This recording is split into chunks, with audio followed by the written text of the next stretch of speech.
Sorry guys, I need to compose myself after seeing the player list every time. It fills me with excitement, yeah, not laughter, excitement. It's too good. We are mere moments away from Rights of Man being launched out into the wilderness and for you to play with. And at the same time, we are just about to recommence with the developer multiplayer Europa Universalis 4 game, where, well, we certainly have some rising and thriving powers, the Commonwealth looking big and scary, Sweden finally consolidating their power, Great Britain getting their fingers in all the pies, and France destroying everybody who tries to attack him, whilst Austria gets destroyed by everyone who tries to attack him.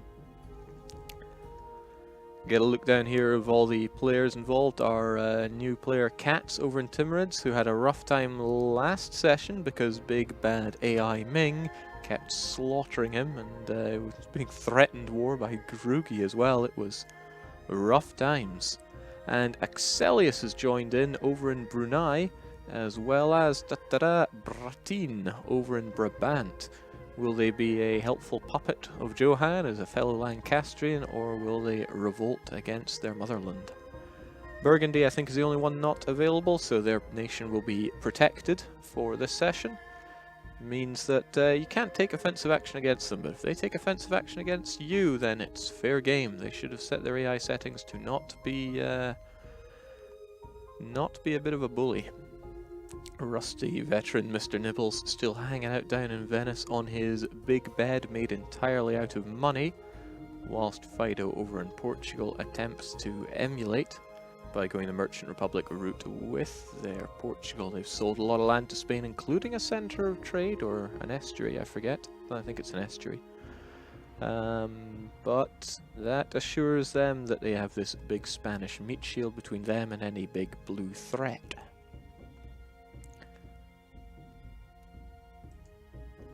Okay, we got people yelling to press the big red button, and we got any update on that? Well, I think the button is being pressed at the moment. Like very slowly, like this? Well, the way I understand it is that once the button has been pressed, the button does a bunch of different things, and those things take anything from 10 seconds up to a few minutes. Okay, all right. Well, I am poised and ready for when when the button has been fully pressed and done all its mechanisms.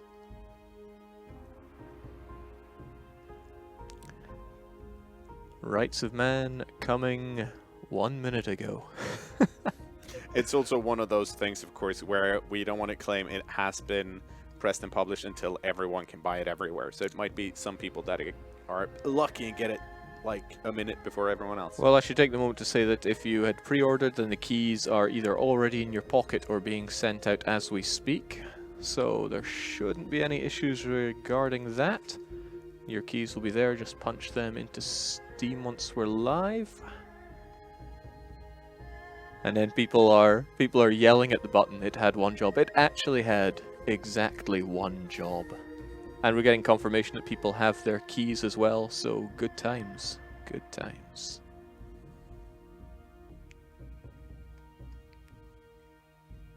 Got the perfect music just waiting for it to happen as well. Come on, Anders, the world is waiting on you. I'm also waiting for the button. I can't really do much at this point. We could just hammer the button a bit harder. I got the most important bit. I bought you the confetti. This is true. As has become traditional, we have confetti for any release coming out. And there is still confetti mess around here. I mean, come on. That was There's some stuck in the lights. How does it even get there? I'm sure you'll find out once you use it shortly. Yeah, I imagine this will be getting here, there, and everywhere.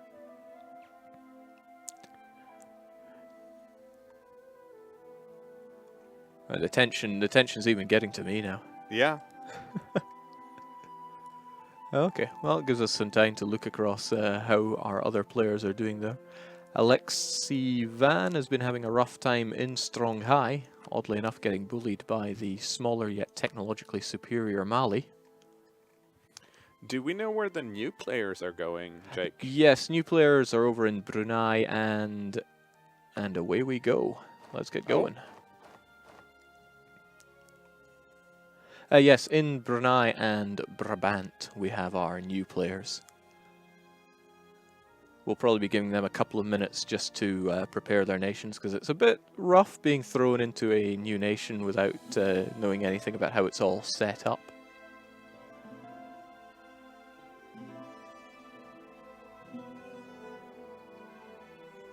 We got a comment in the chat saying, "Damn you Europeans, why do us Americans get everything late?" I don't know what you're talking about. I mean, we're getting Rights of Man here at 3 p.m. You guys are getting it at, like, in the morning. I assume they're talking about institution spread. Oh, possibly. But I like to think they're talking about Rights of Man. You guys are getting it in the past. You're the lucky ones.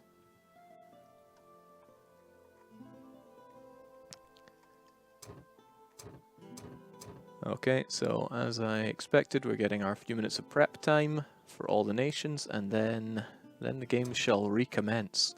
Only Trintragula and Grugi are at war. Grugi is at war with the Huss. This is the thing, he's got such an ego and he wants to beat up on everyone around him. Threatening war on the Timurids, beating up someone, it's pretty much on his level over in Hassa. The problem is, with the great power button telling our Ottoman player that he is #1, it's really going to his head. It's really going to his head. Mr. 4% will not be mocked anymore. He wants to show it all off.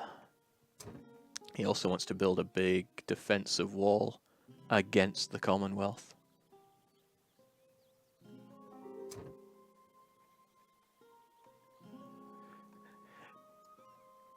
He also might have spies in every network, because he knows what I'm saying, and says it totally isn't going to his head. Don't worry, he's never managed to come out on top yet.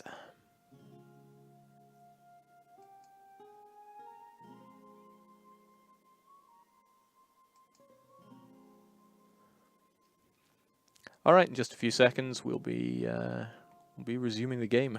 And we'll be seeing if there's any big player wars going off right off the bat, because after a week of plotting, some things can be decided pretty swiftly. Such as Commonwealth and Austria. What are they going to be getting up to together, since Commonwealth did some nasty things to Austria, although from what we've heard from the Commonwealth, it was Austria pulling the wool over their eyes.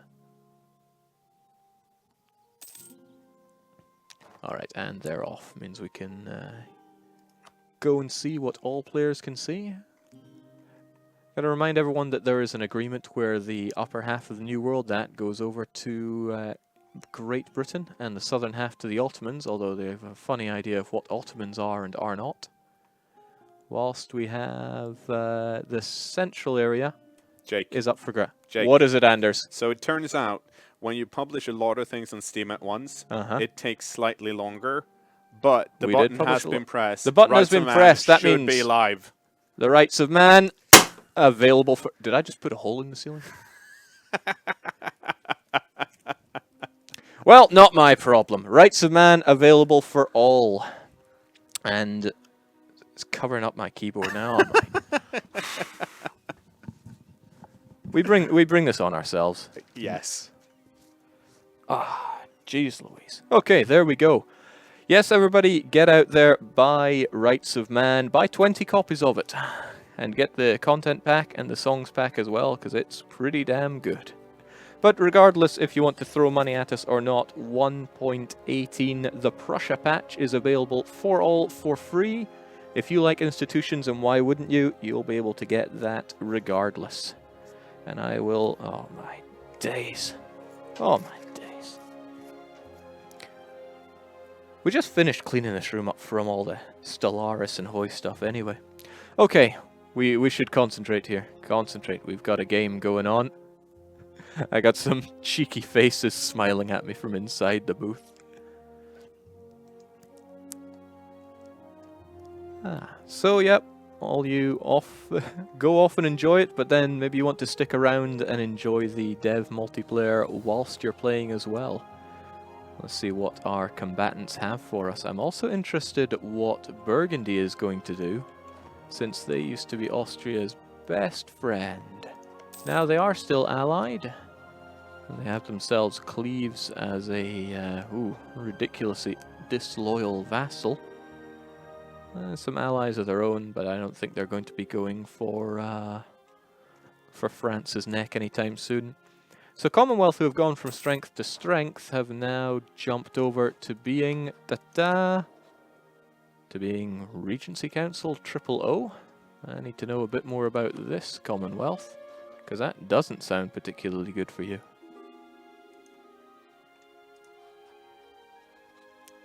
But they are now a republic, so they'll probably be having elections pretty soon to kick out the Regency Council. And then they'll be able to get all democratic on us. Looking forward to that. Can Native Americans feudalize before Europeans show up? In theory. Let's see, so if you're a Native American, you actually cannot embrace institutions until you have reformed your government or your religion. Most of them will have religious mechanics. Let's see if I can't jump over to one of them that might still be alive. Muisca, you still going there? If they were to... There's even confetti on the screen. Dang, there we go. I was like, wow, we got some new button here. No, it's just confetti.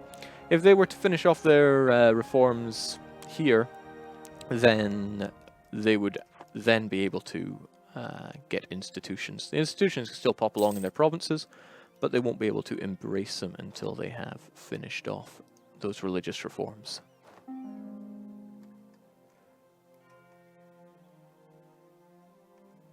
Oh, it's looking fine for our players. The Ottomans have finished their very brave, daring conquest of Hassa.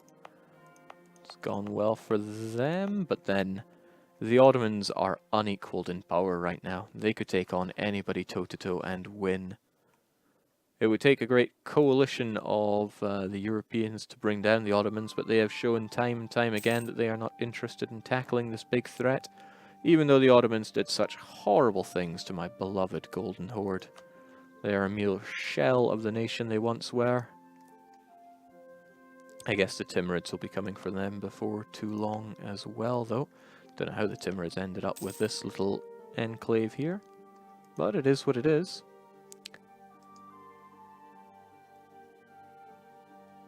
Is it the same for the native governments? I wonder if we have any natives that are still kicking. That's Portuguese, and you are a duchy, so you've probably already reformed. Let's see what we can see around here. Find someone that's completely unbeknownst to everything else. Chinook, for example, then. Chinook have finished all their native advancements. All their advancements. And they could reform their government if they're bordering somebody who has institutions. So they would then reform their government, and then they'd be able to go through their institutions as normal and hit the embrace. But whilst they are still in primitive status, they are not able to embrace, although it can grow in their provinces. Navajo, I believe you've already reformed, haven't you? Yeah, it must be your feudal monarchy, whereas these guys are still enjoying native council mechanics. And it means we did have to tone down these bonuses, because they used to give, I think, 50 or 100% reduction in tech cost. Well, because the Native Americans start out with 50 tech cost bonus instead of 250? I don't know, it's been so long since I've played around on 1.17. Yeah, certain other things had to be rebalanced around that. So the game is in motion. There doesn't appear to be much in the way of war other than Trin Tragulat trying desperately to hold on against the face of other extremely angry Indians who have noticed his great conquests. Not that he's been building up much aggressive expansion, that's not too hard to balance in India, but he's still a big bad enemy to them, and they'll want to take him down. They are crushing his fortifications. Speaking of crushing, it seems like he's going for it. He wants to attack. This province is just farmland, so he can't benefit from any kind of terrain bonus. And his units are getting slaughtered. His morale just cannot seem to match up against that of his enemies. Not even. Gujarat are drowning in morale here. They are Shia, they are pious, they got power projection, but what does Malwa have?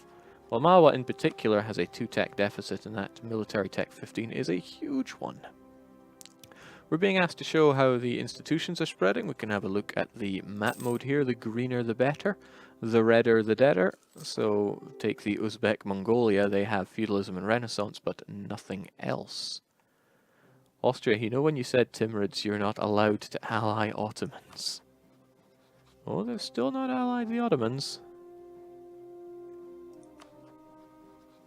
Ottomans enjoying an alliance with the fairly strong Ethiopian power, who has a lot of big friends there. Subject of Makuria, that has a lot of land to be integrated, and also everyone's favorite, Luba, Copto Luba, because they decided that if Wiz over in Ethiopia is going to help Bjorn on his mad rampage back down to Luba, then he's going to have to serve the one true faith, the Copts. It was a good question. Why was Joanne out of manpower? He could well have just been recovering, but wars were a while away. Perhaps he's just recruiting a particularly meaty army.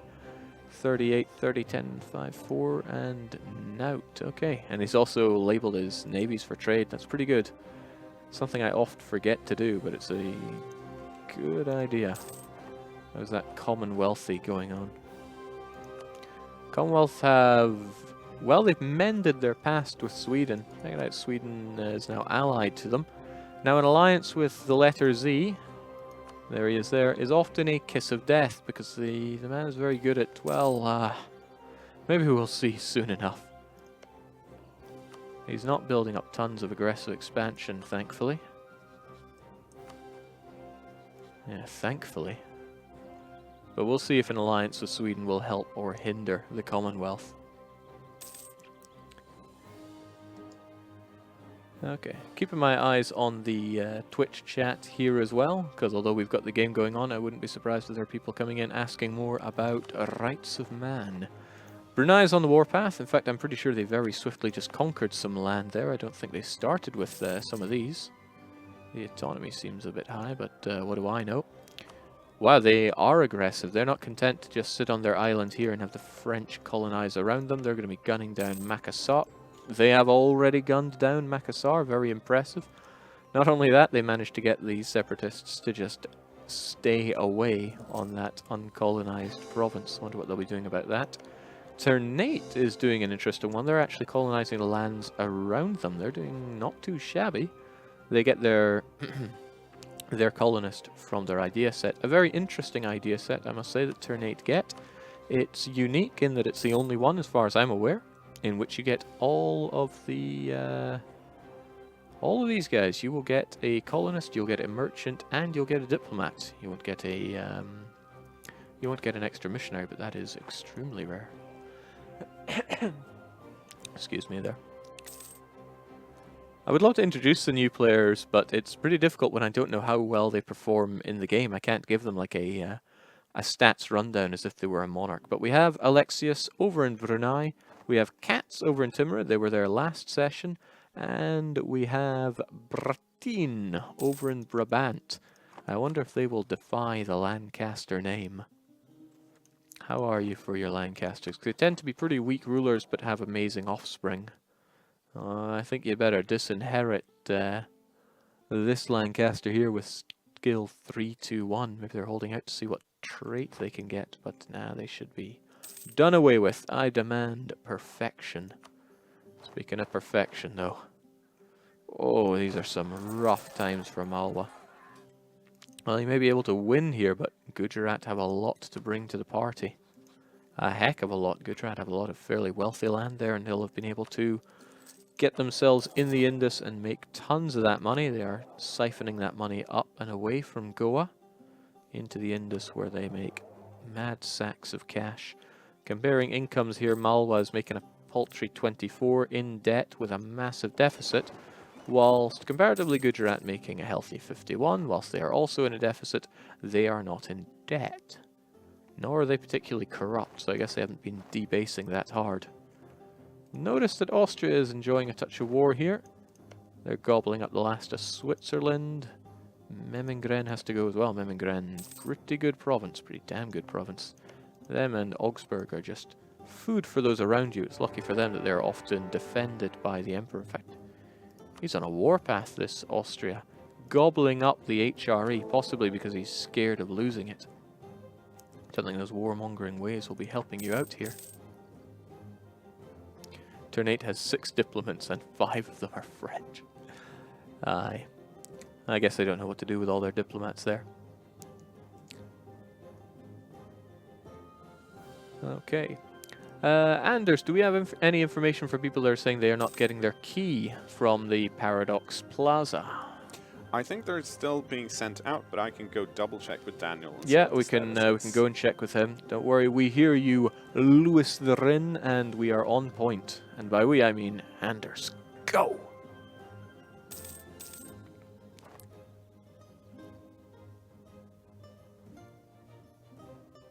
Are Native Americans still not allowed to have boats? The allowance for boats is tied to primitive status, so yes, that'll be blocked for them until they until they reform their ways.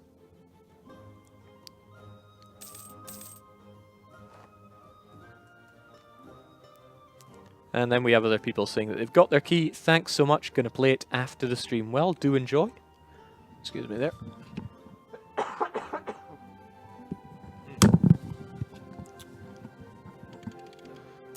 Okay, Jake, do you want an update on keys? Update me there, Anders. Okay, so the story is, if you've ordered on Paradox Plaza, you have not gotten your key, then please check your spam folders or anything else. Just go through your mailbox one more time. If it's not there, please contact our support and they will help you get your key. Support are on the phones ready to answer, except it's not phones. They're on the emails. They're on the emails. It's technological advancements, man. Okay, so Salty Daniel over in France, he's still not content to protect his homeland that much whilst he's off conquering the Spicy Islands. He knows that there are players over in Indonesia and he is gunning down the AIs. He wants to gobble it up for himself. I find it very odd that he remains at 0 stability. I think he would be going for 1 at this point. It's going to be no competition between him and the locales here. He brought the cannons. He knows some good formations here. Wissington wanting to let us all know that the Coptic Pope rules in blessed glory. So, thanks to helping out with the Ottomans here, Ethiopia gets to enjoy all their holy site bonuses. Rome has kicked out the blasphemous Pope from before, and it now enjoys being fully Coptic, whilst Ethiopia itself has Solomon III Lancaster, of course, because the Lancaster sent over a very pretty entourage into Ethiopia that somehow took over the entire throne, and we have an incorruptible patriarch, but their heir is an embezzler. I guess if you shake the tree hard enough. This ruler is an embezzler. One of the things that drives our ruler is a great will and talent to use the state revenue for increasing personal wealth. This ruler is incorruptible. In many ways, building a modern state is a constant battle against corruption. State officials are always tempted to take bribes, and wanting to care for your friends and relatives is a natural human instinct. By firmly rejecting all such notions and fighting it with contempt, our ruler sets an example for the entire country to follow. So yes, Ethiopia's patriarch, ever just, ever pious, and ever not the embezzler. So sometimes I'll get incoming transmissions from other players as well, like Martin, who wants us all to know the theocracy of Ethiopia. They were so close to reaching it before, but they got their diplomatic and religious ideas, which means that they can enjoy being the patriarch. It is a little unfortunate for them because it means they are very, very likely, if not entirely certain, to lose the Lancaster bloodline. But that's only after the heir dies away, so I don't know, maybe they can be beaten into submission and told abandon your theocratic ways. They'll have to build up their devotion, but that won't be too hard because legitimized government right here It increases devotion if you are a theocracy. It will increase... let me think. It'll increase legitimacy if you're a monarchy. It will increase your horde unity if you're a horde, and increase your republican tradition if you're a republican. It goes on and on. Checking out here, I find the dynastic map mode pretty interesting here because I don't know who's done it, but the Lancasters really spread the seed around. It's over in Brabant, it's over in France, of course it's in Britain and all of her holdings. Down there across Ethiopia, stretching down and around Africa. It's like the Lancasters have a holiday home everywhere in the world. And this is why the sun never, ever sets on the British Empire. Even though it might get a bit dark around here, we still have the Lancasters who want to pop over to the savannah and enjoy their holiday. Well, I'm not so sure it'd be home at this point. Their holiday hut. We're being asked where the Papal States are now. They're going to be whiting around here somewhere. Is that you? That is not you. Well, just as well we have the... No, that's not the one. Oh, are they gone for good? I think they're gone for good. It's entirely possible that I'm completely blind, but let's have a quick look. I forget if it's Papal States or the Papal States, but LMNOP... No sign of anything papal here. We do have Party Island, though, that well-known historical nation. And there is no the Papal States either. Okay, Papal States have been eradicated. I think we all need to know a bit more about Party Island. Everybody's favourite island down in Rhodes. Party Island. I don't know where they managed to find this kind of symbolism, but they're holding it up. They are a trading city, and they will be ever so loyal to the trade league that they are in with Venice alongside Istvan III? The island of Corsica is now Istvan III Republic. An interesting one you have there. And then, of course, Necromunda 2.0. Venice actually came into conflict with Necromunda early on, so they decided to beat them senseless and then make them a new state, hoping they'd be ever more loyal. Lots of wars bubbling up. I want to make sure we're not missing anything here. The Commonwealth is gobbling up what's left of Muscovy. Their time of regency has passed, so now they have a great consul. He's looking forward to having better rulers than ever before, although he might want to pop up that Republican tradition. I don't know if the Commonwealth is going to want to spend any of their mill points to boost that up. You don't get a huge amount of Republican tradition, but it's up to them to judge if that is for the better or worse, because, well, they are very much up there in military technology. They're even, well, not quite ahead of time, but nearly there. Something for them to consider. Joanne over in Great Britain is just fighting a bunch of nobodies, especially Burgundy. They're one of the special nobodies. They will be taking not English, it seems. Well, we don't know that yet. The British troops have been known to be paper tigers. We'll see if they can manage. He should probably be getting blockades there as well. Maybe he's thinking the same thing. Cats is fighting with Gujarat. They're probably trying to help out Malwa. Either that or they sensed an opportunity to take land for themselves. I can't be too sure. It's a war they've fought of their own.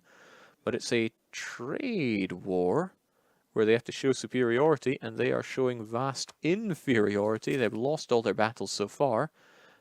Thankfully for them, they are not losing war score.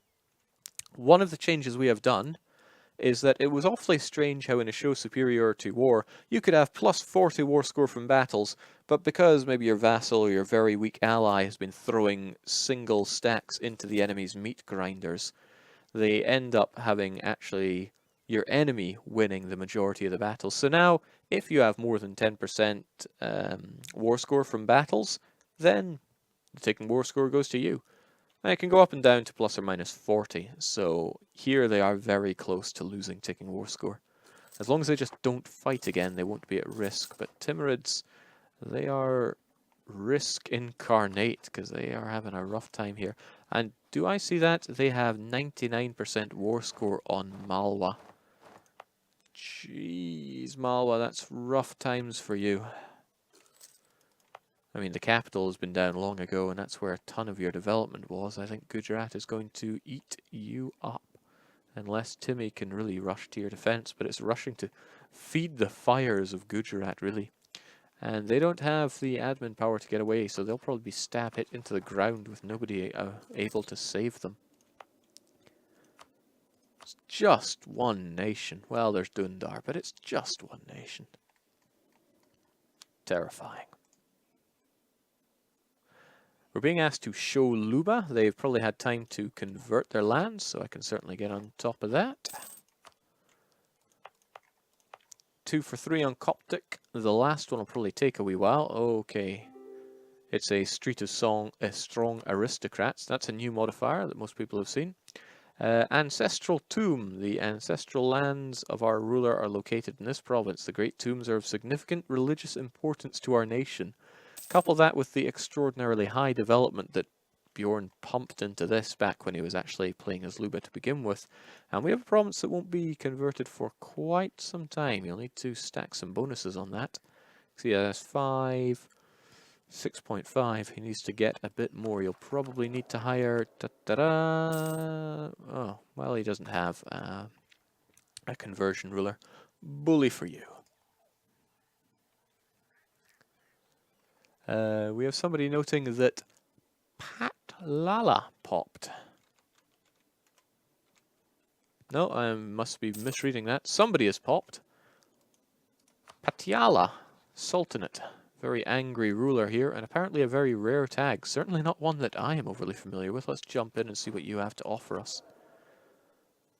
Well, well-connected, industrious ruler. That'll help you out, despite being ever so small, but you will want more of that cotton. Goods produced being bumped up by 10% thanks to being industrious. Really, it'd be one of my favorite traits, actually, since good produced is what I see as one of the greatest modifiers in the game.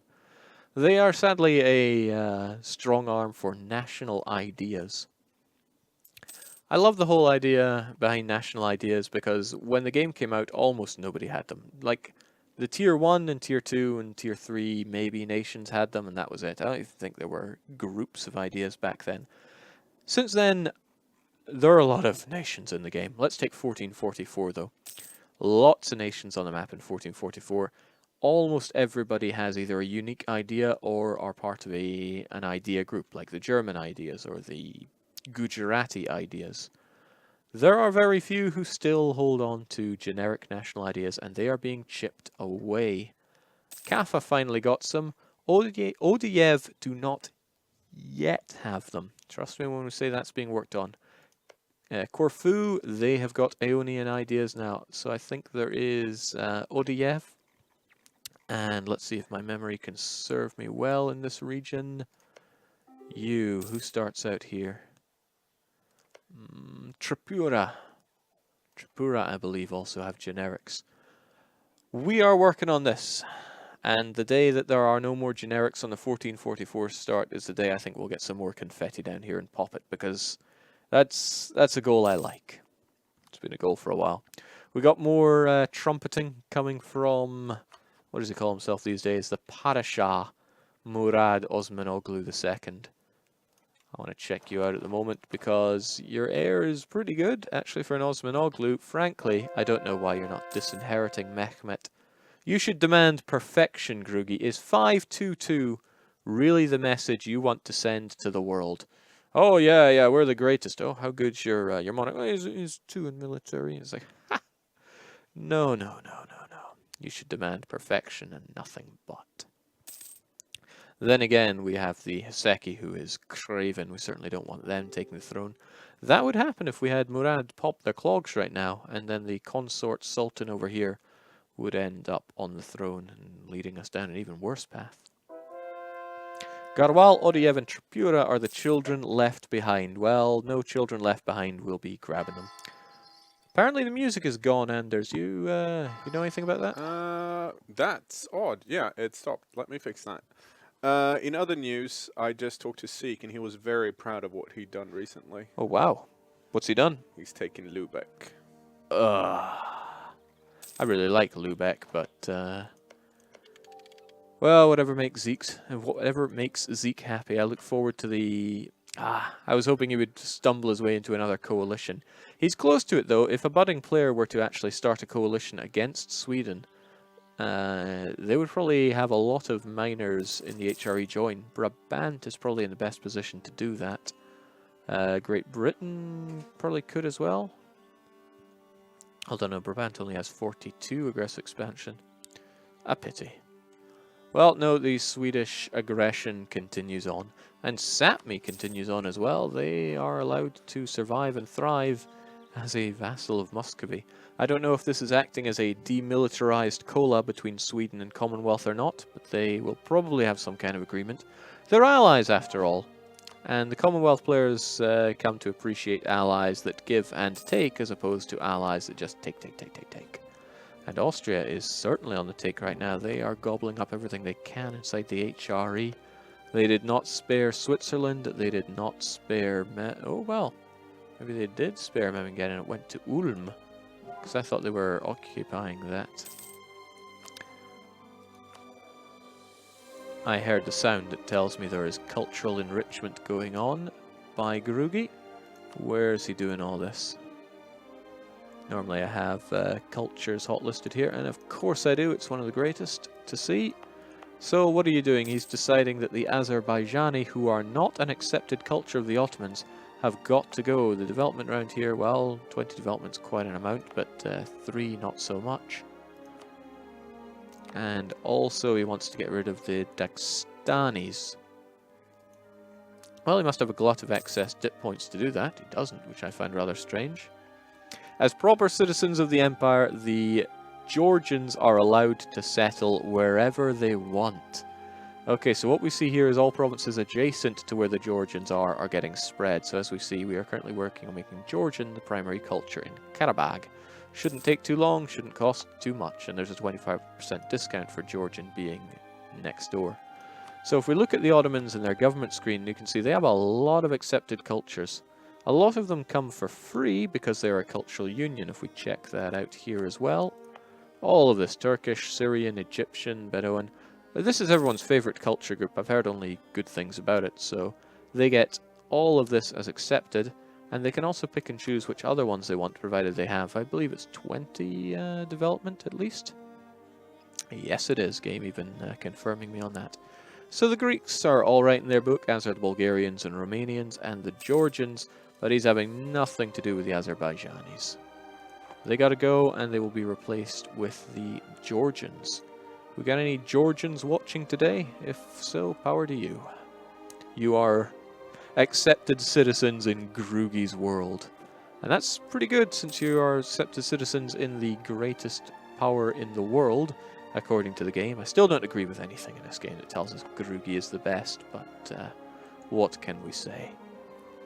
Can you check the Turk Islands for us? Go figure, the Turk Islands are all Turk. They've actually been improved once. The Prefecturum Lusum... He makes these just so I stumble over trying to say them. They cohabit with the Portuguese, who of course take over the land, spread their trade bonuses here, there and everywhere, because they have important natural harbours. And what else have they got going? They have, well, very nice. I think Portugal's going to be building up plantations everywhere and encouraging others to do so as well, because it really boosts the amount of money to be made in these trade nodes. Portugal has most of the power here. And what do they have? They also have, I believe, a merchant trying to push things back home, because all the money they make gets gobbled up in Sevilla. Good news for them. And we also see that the amount of goods produced in the Sevilla trade node is enormous, a 47% boost. Look at that huge amount of salt being produced in Granada. It's so salty that Daniel's probably going to launch a crusade down here just to get it. Well, they're all Catholics. I'm pretty sure Daniel would be happy to switch to a heathen religion just so he can crusade his way down to get that salt. It, of course, does not affect gold. I mean, who would want that? Just inflation metal, that's what I call it. Wow, all the goods produced around here is pretty high. The goods produced affects the Merchant Republic itself as well. That was a balance change made a wee bit back because it really didn't end up making much sense. And then in comes the salt mines into the chat, of course. I want to see where our salt is. Oh, well, this is salt for Iberia. The rest we have is just up here, and that is not... No, it is also very heavily produced. The existence of merchant republics in this multiplayer game is going to ensure there is plenty of money out there for people to benefit off of. So I see Luba grows ever stronger, ever larger, ever fatter, ever more Coptic. They are pushing out the fetishists. Not out of their ex-capital. They may need to hire some help for that. But here we go. Spreading the love. I think this guy is very confused. It's like, where did I come from and where am I? I don't know, but the power of Christ compels you. That's probably what he's saying. That leads our laser over in Spain as the only person who's at war at the moment. Let's actually get the Diplo mode up. He's wanting to launch his own Cortez around here. They've been very slow in gobbling up the natives around here. It's not that the natives offer much resistance here at Tech 7910 to the Spanish Lopalates 16, or indeed Spain proper is also 16. So he'll probably gobble all this up. It'll go to his dependencies, and then all will be well. Are resources randomized between playthroughs or static? In the old world and provinces that are already occupied, then they are static. In uncolonized provinces, they are dynamic. So take this province, for example, Rio das Mortes. Does that mean something about dying? I do not know. I am too ignorant on the matter.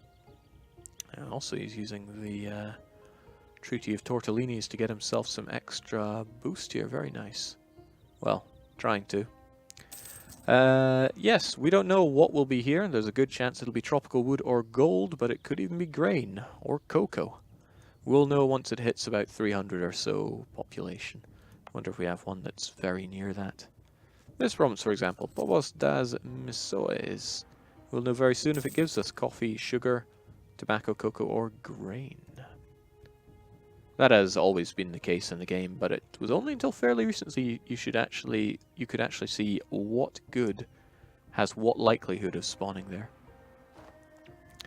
So Brabant is on the warpath. They've jumped in as a player and they are very quickly trying to establish themselves as somebody that does not muck around. Gobbling up Holland here. They were also gobbling down Gelre. They wish to unite the lowlands under one Lancastrian Brabanten tag. Perhaps they wish to reform into the Netherlands. I wonder that.